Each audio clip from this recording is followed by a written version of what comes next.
রমজানকে তিনটা ভাগ করা কি, প্রথম 10 দিনকে রহমতের 10 দিন, বা রমজানকে যে 3 ভাগে ভাগ করা হলো, এর কারণটা কি?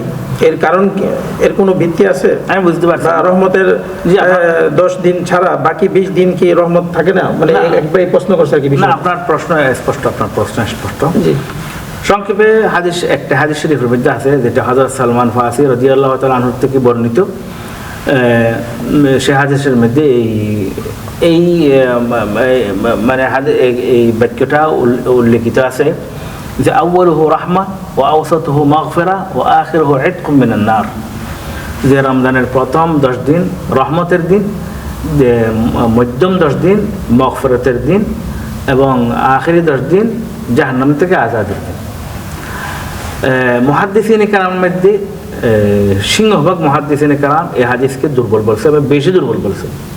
যাদের মধ্যে আমাদের হানাফি অনেক বড় মুহাদ্দিস ইমাম আইনি রহমতুল্লাহ আলাইহি, উনিও এই হাদিসকে কি করছে? দুর্বল বলছে। এবং সাথে সাথে হাদিস দুর্বল হওয়ার ব্যাপারে যে সমস্ত কারণ থাকে, এই কারণগুলোর মধ্যে এটাও আছে যে অন্য কোনো সহি বিশুদ্ধ হাদিসের সাথে যখন সংঘর্ষ হবে, তখন এই হাদিস কি দুর্বল দ্বারা হবে। আরেকটি বিশুদ্ধ হাদিস আছে যেটার মধ্যে কোনো মুহাদ্দিসের কি নেই, দ্বিমত নেই, এটা যে শুদ্ধ, এটার মধ্যে কোনো মুহাদ্দিসের এই ব্যাপারে যে আল্লাহ হুজুর আকরাম সাল্লাল্লাহু আলাইহি ওয়াসাল্লাম বলেন যে আল্লাহ তাআলা প্রত্যেকটি রাত্রে জাহান্নাম থেকে লোকদেরকে, রোজাদারদেরকে কি দেয়? আজাদি দেয়। এই হাদিস দ্বারা বোঝা যায় যে আসলে রহমত পুরো মাসে আছে, মাগফিরাতও পুরো মাস, এবং জাহান্নাম থেকে আজাদিও কি পুরো মাস। সেই জন্য এই হাদিসটা ওয়াইজিনদের মুখের মধ্যে বেশি বলা হয়, এটা ভুল। এবং অনেক কিতাবের মধ্যে হাদিস লেখা আছে, এটা সম্পূর্ণ ভুল।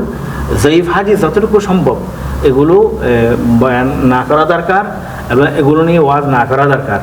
আল্লাহ তাআলার রহমতকে পুরা জিন্দগির মধ্যে আল্লাহ তাআলা কি করে দিয়েছে? প্রসারিত করে দিয়েছে, বুঝতেছেন? এবং রমজানের 30 দিনে রহমতের দিন, 30 দিনে মাগফিরাতের দিন, এবং 30 দিনে কি জাহান্নাম থেকে আজাদির দিন।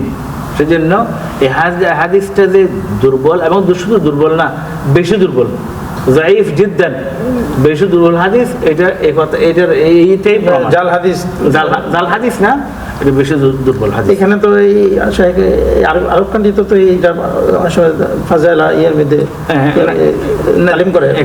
এখানে যে সমস্ত মুহাদ্দিসিনরা অ্যাক্টিভ এবং খুব বেশি হুঁশিয়ার, তারা এ সম্পর্কে অনেক বিস্তারিত আলাপ করে। যে এটা আসলে খুবই গুরুত্বপূর্ণ একটি মাসলা আমরা জানতে পারলাম আপনার মাধ্যমে। জাযাকাল্লাহু খাইর।